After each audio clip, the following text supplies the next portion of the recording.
Aktyor Elşən Orucu məşhur türk aktyor Ozan Akbaba ilə olan dostluqları haqqında danışıb. Müsavat.com bildirir ki, o bu barədə mədəni şou verilişində danışıb və necə tanış olmusunuz sualına belə cavab verib. Bakıda film təqdimatında təsadüfən tanış olduq. Bir dostumuz onun serialını izləyirdi. Böyük fanatı idi və çox istəyirdi Ozanla tanış olmaq. Biz təşkilatçılarla əlaqə saxladıq və sağ olsunlar, müsbət qarşılandı. Görüşümüz baş tutdu, söhbət etdik və necə oldusa dostluğumuz başladı və bir müddət sonra qardaşlığa çevrildi. Türkiyə bazarı çox böyükdür və orada filmə çəkilmək çox çətindir.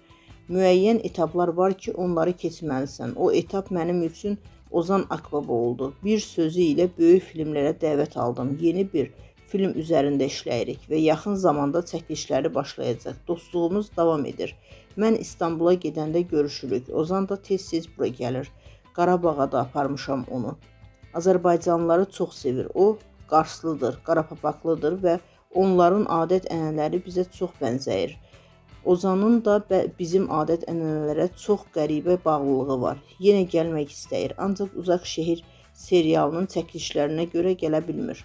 Qeyd edək ki, Ozan Akbaba hazırda Uzaq Şəhər serialında rol alır.